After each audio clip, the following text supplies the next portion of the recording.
Hoy es un día especial. Hoy es un día de celebración y es un día también de, otra vez, compromiso. Como muchos de ustedes saben, el hermano Ernesto Feliz, no está Ernesto, está aquí. No está escondido, se fue corriendo. Pero no se puede correr muy largo porque nos necesitamos aquí ahorita. Pero el hermano Ernesto Feliz, ustedes la semana pasada votaron unánimemente para elegirlo a él como diácono de la primera iglesia bautista hispana, no primera, pero iglesia bautista hispana de Hasbrook Heights. Y hoy quiero predicar un mensaje basado en qué es el diaconismo, y el título es Los primeros diáconos. Voy a basarlo en Hechos 6, el capítulo 6 del 1 al 7, que son las raíces, otra vez, son las raíces del comienzo de los diáconos en la iglesia primitiva, pero hay mucho que podemos sacar de ahí y aprender de ahí. Cuando estamos otra vez, especialmente como una iglesia, muchas iglesias, muchas personas no entienden lo que es el diácono. Muchas iglesias tienen diáconos como personas que están líderes, pero son personas que vienen como cualquier otro miembro, se sientan y no hacen nada. Eso no es un diácono. Un diácono es un sirviente. El nombre quiere decir sirviente. Todos somos actualmente diáconos, porque somos sirvientes, pero la Biblia tiene la oficina de diáconos. En la iglesia más que hay dos oficinas, hay dos líderes, el anciano y el diácono. Cualquier otro líder de la iglesia, otra vez, es algo que nosotros imponemos, pero realmente, bíblicamente, son dos líderes que tiene la iglesia. Tú eres un anciano, un pastor, o tú eres un diácono. Otra vez, uno tiene el enfoque en la enseñanza y la predicación de la palabra de Dios, y uno tiene el enfoque de servir a los miembros y sus necesidades en la iglesia. Otra vez, ambos pueden hacer las dos cosas, pero el enfoque del pastor es que predicar, orar y predicar la palabra de Dios, y el enfoque y el trabajo del diácono es servir a los miembros en sus necesidades. Yo creo que un ministerio es más espiritual y el otro es más físico o social. Están más involucrados en las vidas de los miembros. Alexander Strauss dice en su libro El diácono del Nuevo Testamento que Hechos 6 es uno de los más importantes pasajes del Nuevo Testamento en cuanto al liderazgo de la iglesia, y se refiere y debiera ser clasificado junto con el mensaje de Pablo a los ancianos de Efesios en Hechos 20 del 17 al 38, por su reverencia a los pastores de la iglesia. Los pastores de la iglesia deben leer Hechos 6 cada 6 meses, dice él, porque ahí abundan las ricas verdades y lecciones dinámicas sobre el liderazgo de la iglesia y las prioridades espirituales. Enfatiza la centralidad de la palabra de Dios y la necesidad de preocuparse por el pobre. Trata temas como el conflicto y la solución de problemas, el carácter del líder, las finanzas, la oración, el evangelismo, el amor, la humildad, la comunidad. También trata directamente el tema de los diáconos. Amén. Hello. Esta es mi nieta visitando la iglesia. Amén. Otra oración contestada. Amén. Vamos a abrir nuestras Biblias a Hechos capítulo 6 y vamos a leer del 1 al 7. Amén.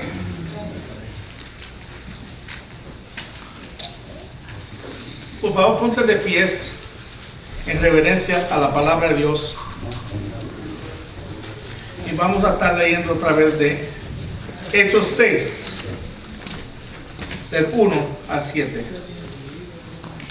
Y la palabra de Dios dice, por aquellos días, a multiplicarse el número de los discípulos, surgió una queja de parte de los judíos helenistas en contra de los judíos nativos, porque sus viudas eran desentendidas en la distribución diaria de los alimentos. Entonces los 12 convocaron a la congregación de los discípulos y dijeron, no es conveniente que nosotros descuidemos la palabra de Dios para servir mesas.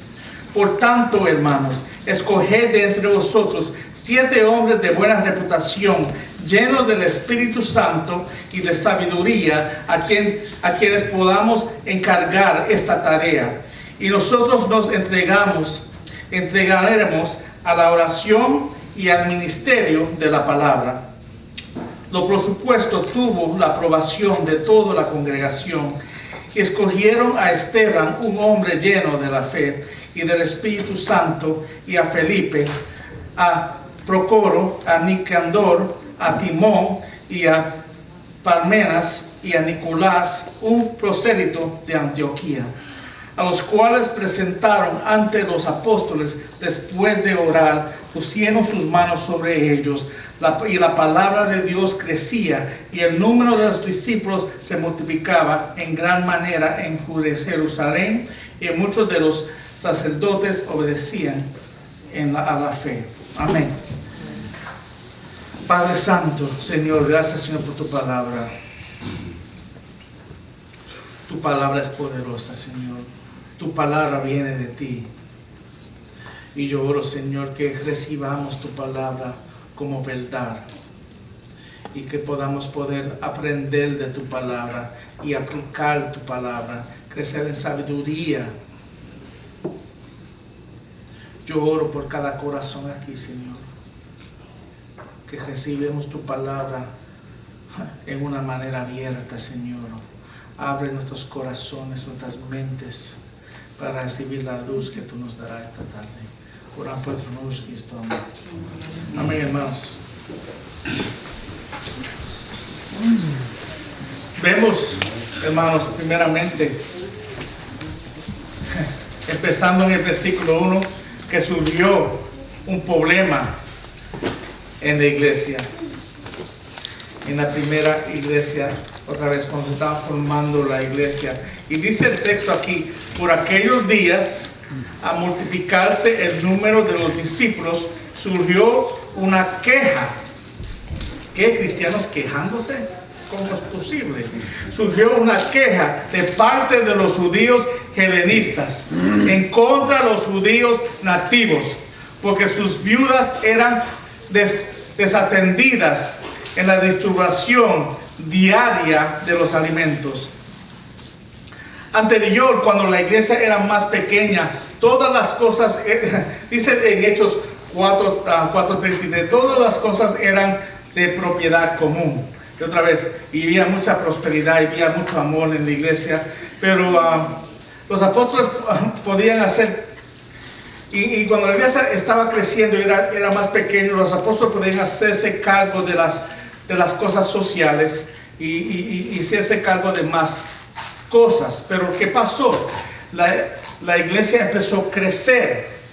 La iglesia, cuando comenzó la iglesia en Hechos capítulo 1:15, vemos que más que había 120 personas, ¿verdad? Después del primer mensaje de Pedro, en capítulo 2, vemos que se añadió a la iglesia ese día 3,000 personas más. Después del capítulo, yo creo que 3 o 4, después del segundo mensaje de Pedro, yo creo que es en capítulo 4, dice que se unieron 5,000, eran 3,000 y ahora 5,000 hombres más. Si dice hombres siempre tienen esposas y hijos. Si la matemática está correcta, había más de 10,000 personas ya en la iglesia primitiva cuando entramos a Hechos capítulo 6. Ahora,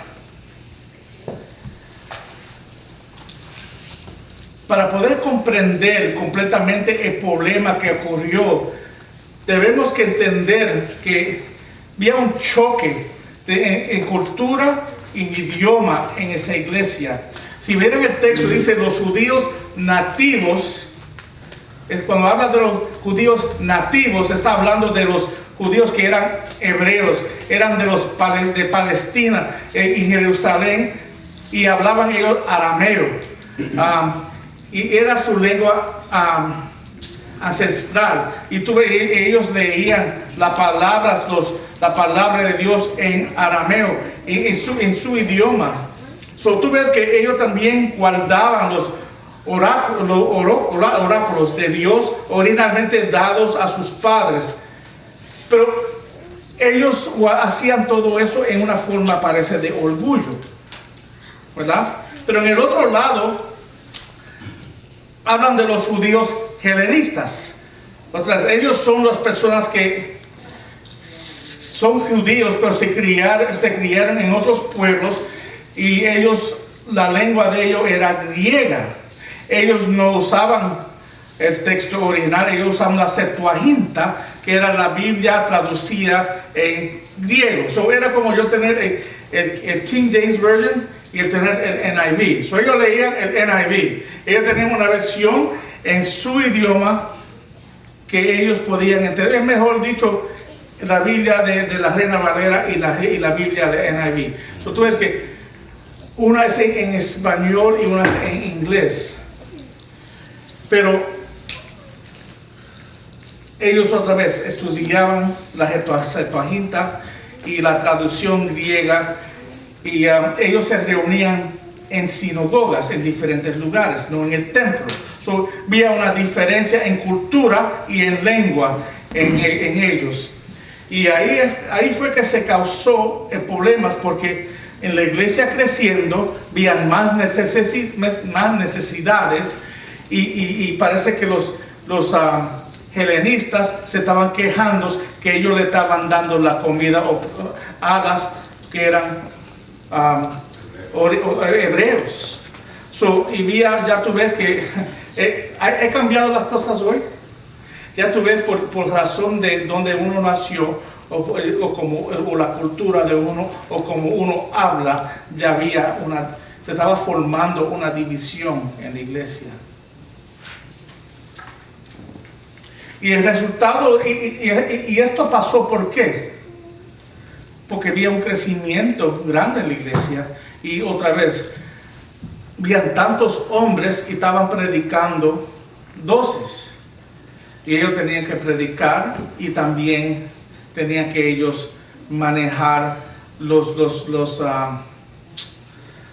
la comida y la parte social, la parte física de de la iglesia que estaba creciendo. ¿Y qué es lo que pasó?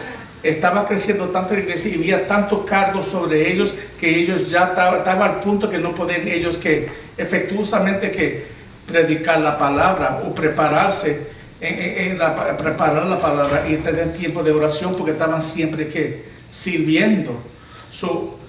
Algo tenía que pasar. Vemos aquí la confrontación y acción tomadas por ellos en el versículo 2. Dice: entonces los 12 convocaron a la congregación de los discípulos y dijeron: no es conveniente que nosotros descuidemos de la palabra de Dios para servir mesas. Los apóstoles en su sabiduría confrontaron el asunto inmediatamente, tratando de mantener un espíritu de unidad en la congregación. Pero a la misma vez declararon cuál era su prioridad de llamado y misión. No es conveniente que nosotros descuidemos la palabra de Dios para servir mesas. Ellos tenían la responsabilidad de concentrarse en la palabra de Dios, su estudio, oración y predicación. Cuando la iglesia era más pequeña, se hacía más fácil predicar y servir. Pero cuando el crecimiento de la iglesia llegó al punto que no podían cumplir con su llamado prioridad de preparar y predicar la palabra de Dios, se formó un problema. Todos los pastores, hermanos, todos los pastores, o todos los que son pastores, deben ser vigilantes con su tiempo de oración, de preparación y de la predicación de la palabra, enseñanza de la palabra. Porque eso es el llamado de un pastor. También debe de hacer las otras cosas, pero si hace una cosa, debe de ser orar y predicar. Si no tiene tiempo para otras cosas, eso es la prioridad, eso es el llamado de un pastor. Mira lo que dice 2 Timoteo 4:2. Dice, y esto es Pablo escribiendo a un pastor joven, Timoteo, que él era el mentor de Timoteo. Y dice, predique, y otra vez, esta es la segunda carta de Timoteo. Y lo que saben, esta fue la última carta que escribió Pablo antes de morir. Ya tú ves que él está dejando el cargo aquí a Timoteo. Dices, predique la palabra, su responsabilidad. Persiste en hacerlo, sea o no sea oportuno, corrige, reprende y anima con mucha paciencia, sin dejar de enseñar. Para cumplir su llamado de predicar la palabra de Dios, los apóstoles necesitaban hombres dispuestos a servir mesas. Ahora, tenga en cuenta que la palabra servir aquí es diaconén, es la palabra diácono, donde está la palabra diáconos. La palabra diáconos realmente quiere decir sirviente. La palabra significa ministrar, servir y esperar. Los hombres estaban siendo elegidos para ministrar, para cuidar a las necesidades de la iglesia. Esto no significa que los apóstoles nunca pueden suplicar y servir al rebaño, no. Y tampoco quiere decir que un diácono nunca puede predicar y enseñar la palabra, no. Pero su responsabilidad primordial es que servir. La responsabilidad primordial del pastor es que predicar. Y ahí tú ves la división de cargos. Y vamos a ver un poquito más que Esteban y Felipe también predicaban la palabra de Dios. Uno murió por su fe. No está prohibiendo eso, pero está diciendo, pero esta es tu responsabilidad primordial. Y otra vez, Dios puede levantar un diácono y después otra vez llamarlo al ministerio. Yo creo que en el caso de Filipo, él fue un evangelista. Yo sirví como diácono como más de 10 años antes de ser un anciano. Dios, y eso no es realidad en todos los proverbios de este grupo aquí de 7:2 enseñaban la palabra de Dios. Tengamos en eso en mente, pero otra vez, ¿cuál es su responsabilidad primordial? Y eso es lo que otra vez, cuando dice en inglés, when push comes to shove, ¿qué es la responsabilidad tuya? Y tenemos que cumplir primero con lo que estamos llamados a hacer y después cumplir con nosotros. Ellos escogieron hombres de madurez espiritual, dice en el versículo 3. Por tanto, hermanos, escoged de entre vosotros 7 hombres de buena reputación, llenos del Espíritu Santo y de sabiduría, a quienes podamos encargar esta tarea. Hasta este punto los líderes de la iglesia eran los apóstoles. Todavía no habían pastores en la iglesia. Los apóstoles eran los líderes de la iglesia. Ahora se estaba creando un nuevo oficina, un nuevo ministerio para ayudar en el trabajo del ministerio. 7 hombres fueron nombrados para manejar este ministerio. Vemos también que los apóstoles le da especificaciones, requisitos a estas personas en escoger estos diáconos. Note que los requisitos se centran en cualidades espirituales, en cualidades de madurez. Mira lo que dice el texto: 7 hombres de buena reputación, llenos del Espíritu Santo y de sabiduría, a quienes podamos encargar esta tarea. El carácter del diácono debía ser probado, hermanos, y más allá de cualquier reproche. Debían ser hombres íntegros, fieles y dignos de confianza, moral y recto, hombres en que todos confiaban, hombres con un carácter piadoso, hermanos. También en 1 Timoteo 3, del 8 al 10, vemos los requisitos de los diáconos. Y ahí nos da otra lista. Otra vez, ya en Timoteo el ministerio estaba más formado.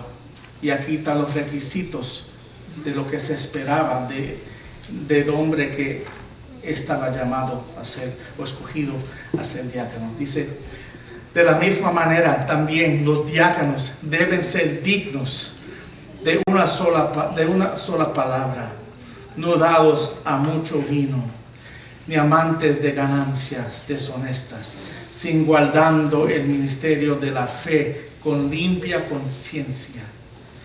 Que también estos sean sometidos a prueba primero, y si son irreprensibles, que entonces sirvan como diáconos. Ahora tú ves otra vez, el enfoque central ahí es que el carácter del hombre que sea probado. Cuando dice que también esos sean sometidos a prueba primero, no está diciendo te vamos a coger a ti, ahora te vamos a probar. No, vamos a conocerte para un tiempo, y estamos velando, y las personas que están probadas, que ellos han demostrado fidelidad. No que yo voy a meterme en la posición y ahora voy a demostrar la fidelidad. Déjame ser diácono y después yo voy a demostrar que yo soy fiel. No, tú estás enseñando la fidelidad, y por tu fidelidad estamos escogiendo. No estamos acogiendo personas esperando que un día puedan tener el carácter para una posición como esta. No, tú estás demostrándolo ya. Y como tú la he demostrado, vamos a elegir de esos hombres que tienen esas calidades. Amén. Amén. En el versículo 4, y tú ves que cada punto es en cada versículo. Mantuvieron las prioridades de su ministerio en orden, los apóstoles. Dice: y nosotros nos entregamos a la oración y al ministerio de la palabra. Los apóstoles declaran que en escoger los 7 hombres piadosos, ellos podían dedicarse ¿a qué? A la oración y al ministerio de la palabra de Dios. La prioridad más importante del pastor hoy sigue siendo la oración y la predicación y la enseñanza de la palabra de Dios. No ha cambiado, ¿no? Por tanto, el pastor principal de cada iglesia debe dar su vida para poder cumplir estos mandatos que Dios le ha dado.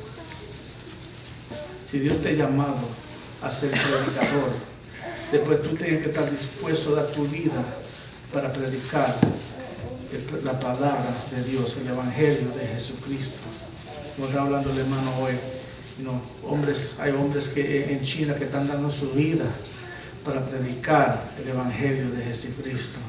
Y otra vez, y especialmente los que son líderes, nosotros somos los que demostramos esa fidelidad y esa ¿cómo dicen? Bravery, valentía a la congregación. ¿Dónde ustedes prenden eso? Sí, la palabra de Dios nos enseña eso, pero eso se demuestra en una vida piadosa y una persona que tiene valentía cuando está confrontado con personas que están tratando de ¿qué? De atacar el evangelio, pararte de predicar el evangelio. Otra vez, un pastor que predica fielmente cuando los tiempos están difíciles, está enseñando a su congregación, cuando las cosas son difíciles, nosotros tenemos que predicar y orar más. Amén.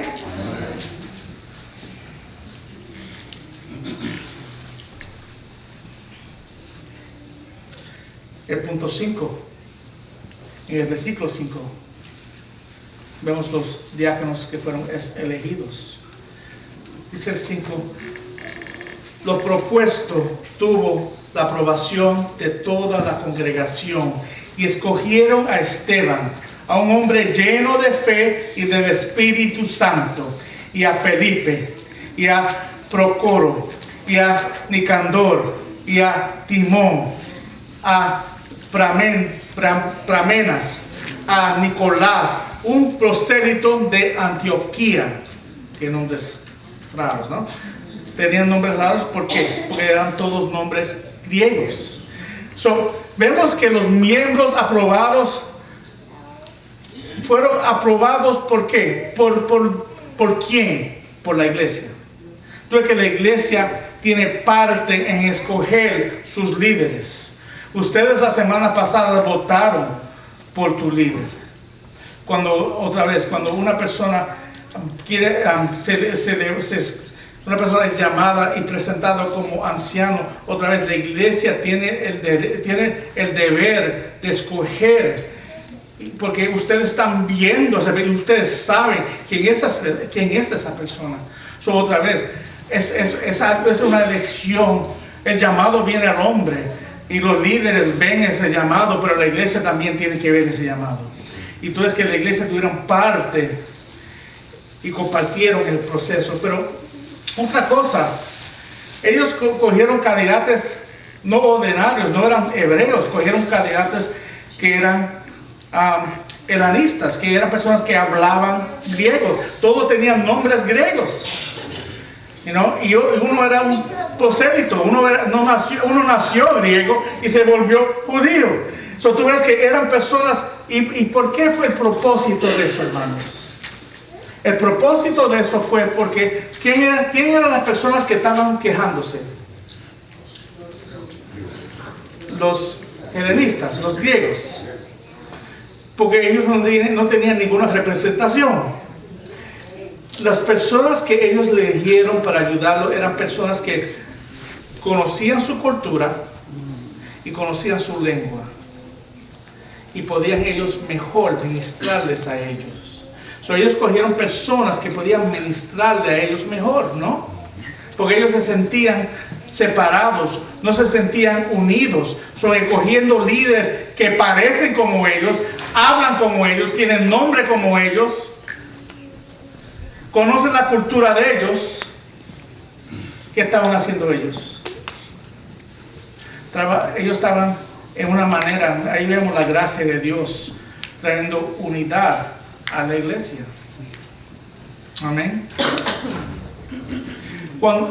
Y yo creo que también estaba preparando, si vamos pensando más allá, Dios estaba preparando a la iglesia cuando iba a ser expelsida. Porque un poco tiempo después de eso, ¿qué fue lo que pasó? Ellos fueron expulsados por todo el mundo. Y ya tenían líderes y personas. Otra vez, Felipe no estaba en Jerusalén cuando estaba predicando. Tú ves que ya Dios preparó personas que podían salir y ser usados en la cultura de ellos. Amén. Es que otra vez, Dios siempre está un paso adelante de nosotros. Amén. Y como dije a ustedes, si quieren leer de la historia de Esteban, siguen leyendo el capítulo 6, empezando el versículo 8 hasta el capítulo 7. Vemos Esteban otra vez en su predicación del evangelio y cómo ellos recibieron su mensaje, que lo pedrearon y lo mataron. Fue el primer mártir de la iglesia. Otra vez, era un diácono, pero también tenía la habilidad de enseñar la palabra de Dios. Y otra vez yo hablé de Felipe, que llegó a ser un evangelista. Y él llevó el evangelio a Samaria. Otra vez, él no se quedó en Jerusalén. Y ganó ¿cómo se dice? Eunuco etiopio para Cristo. Y tú ves que Dios lo usó a él para ganar personas para Cristo. Tú ves, Dios otra vez no limita a uno servir, pero es su cargo primordial. Y si uno es diácono y no puede enseñar, está bien todavía, porque otra vez no está llamado a hacerlo, pero no quiere decir que no puede hacerlo. ¿Entiendes? No estamos limitando hombres, estamos diciendo, esta es tu prioridad.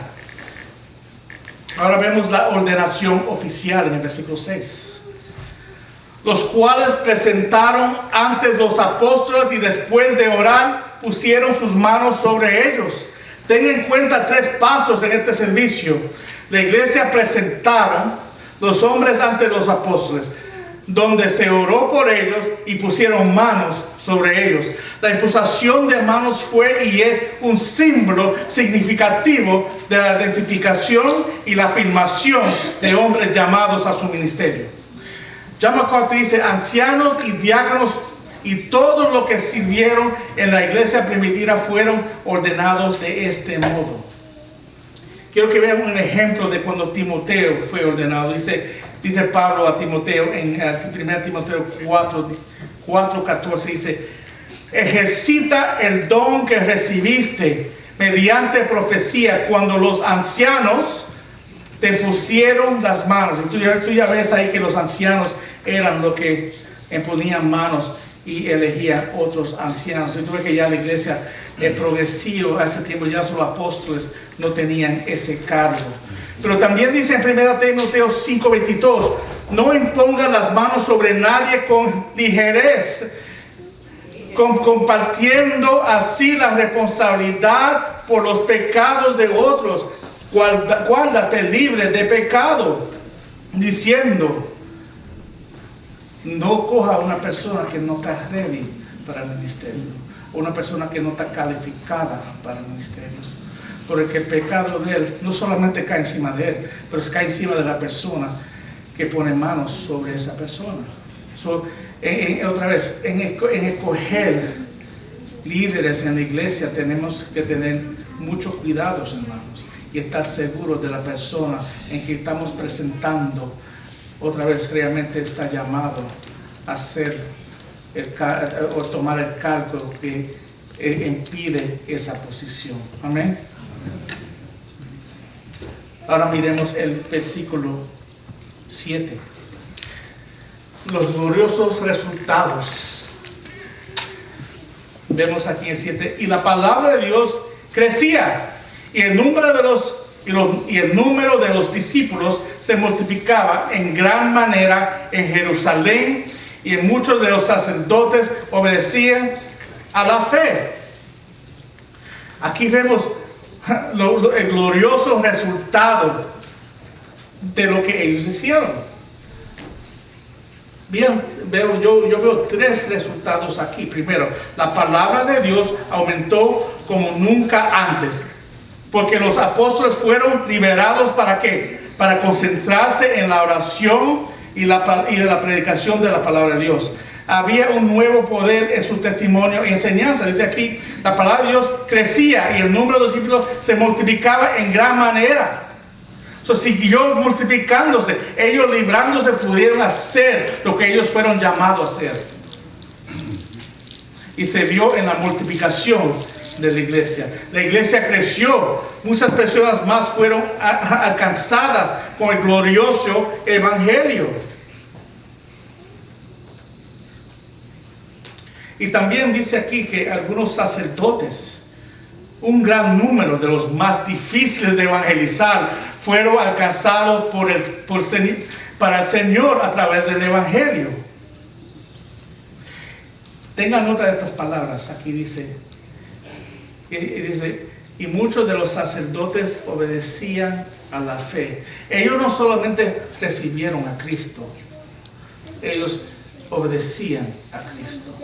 So, era una conversión verdadero. Y tú ves que hasta las personas más difíciles, cuando uno está enfocado y está haciendo lo que Dios lo llamó a hacer, las personas más difíciles pueden venir al Señor. Y otra vez, esto es una enseñanza a la iglesia. Y que debemos de ¿qué? Estar orando por nuestros líderes, cuidando de nuestros líderes, también tomar el tiempo de ellos y dejar que ellos ministren en lo que ellos fueron llamados a ministrar. No quejarnos de nuestros líderes. Es fácil quejar, tú ves que ya estaban quejándose. Cuando ellos estaban quejando, ¿de quién tú crees que ellos se estaban quejando? ¿Quién eran los líderes? Los apóstoles. ¿De quién se estaban quejando? De los apóstoles. Entonces tú ves que tengamos paciencia con nuestros líderes. Somos humanos, hacemos errores. Pero otra vez, que aprendemos que cuando estamos libres para funcionar como Dios nos llamó a funcionar, podemos obrar y prosperar a la iglesia mejormente. Quiero también que recordemos que Jesús está construyendo su iglesia y tenemos el privilegio de asistir en este maravilloso hecho de Dios. Y esta iglesia local, Dios está creando una iglesia aquí. Él está levantando una iglesia. Cuando comenzamos 5 años atrás, víamos bien poquitos. Otra vez, estamos creciendo poco a poco. Y tú ves que el nivel de crecimiento de cada miembro está creciendo poco a poco. Y es lo que queremos ver en una iglesia. Crecimiento es espiritual y crecimiento de números. Y no por números, porque en cada persona que viene a conocer al Señor, el reino de Dios está creciendo. Lo estamos haciendo para el Señor, no para nosotros, no para contar cabezas, pero para crecer el reino de Dios. Estamos llamados a evangelizar. ¿Para qué? Para traer personas a conocer al Señor Jesucristo. Otra vez, un mandato dado a la iglesia. Como pastor, es mi responsabilidad primar, pero es una responsabilidad de cada persona también de la iglesia. Amén.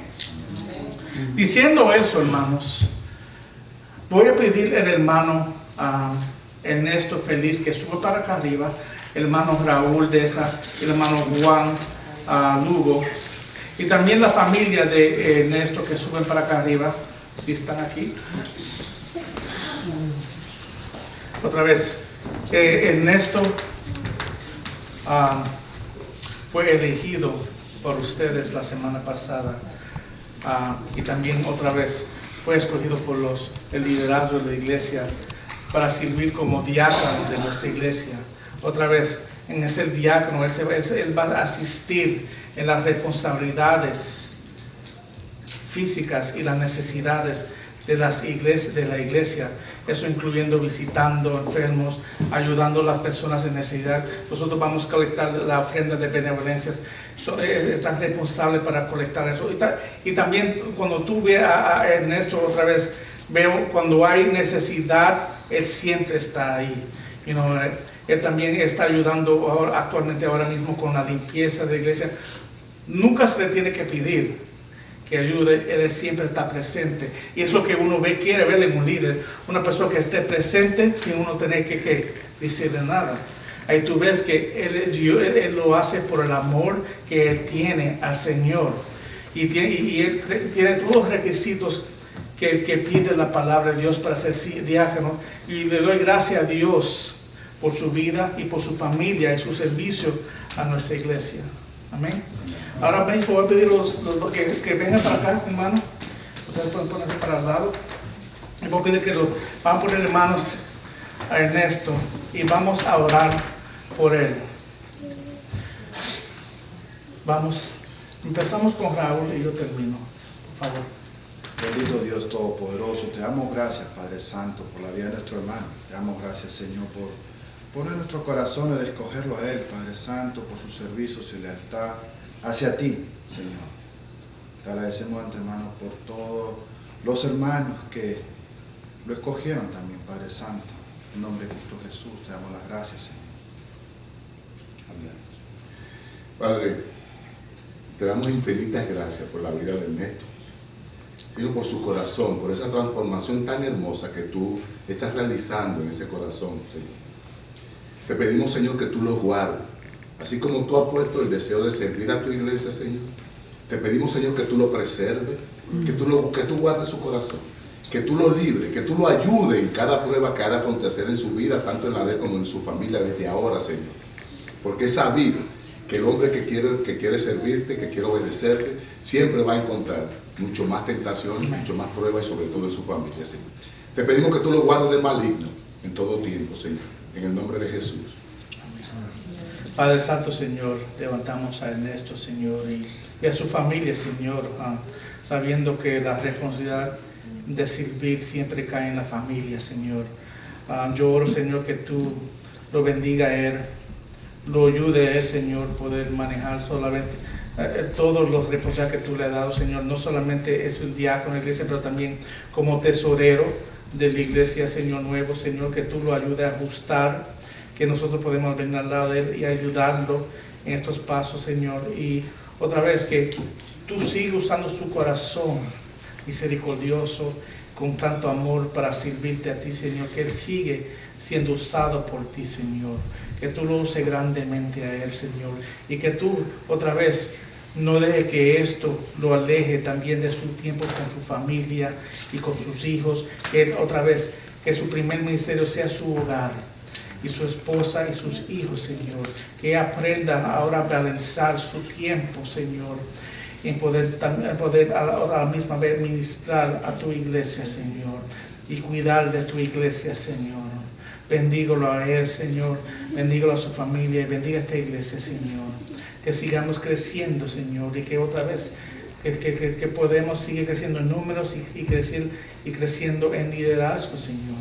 Que tú sigas bendiciendo tu iglesia con hombres con tantas calidades como Ernesto. Oramos por esto en el nombre de Jesucristo. Amén. Ahora quiero darle un regalito. Primeramente, ven para acá, Claudia. A Claudia, quiero presentarle unas flores. Gracias. Y dame el regalo. Oh, ten cuidado. Y dame el papel. También un regalo de un sirviente lavando pies para nuestro hermano. Y también un certificado de diácono, dice, certificado de diácono. Certifico por recomendación de pastoral de Iglesia Bautista Hispana de Hasbrook Heights, New Jersey, que Ernesto Feliz, después de haber examinado, ha sido elegido como hombre de buen testimonio, lleno de Espíritu Santo y sabiduría, capacitado para desempeñar bien el oficio. Fue separado públicamente para el trabajo de diácono de Iglesia Bautista Hispana el 9 de febrero del año 2020. Y ahí está el texto. Procurar con diligencia presentar a Dios aprobado como obrero que no tiene que ser abusado. Amén. Muchas gracias.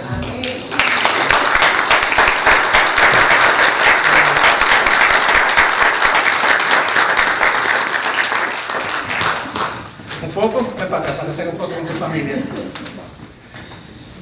Vamos a pararlo atrás.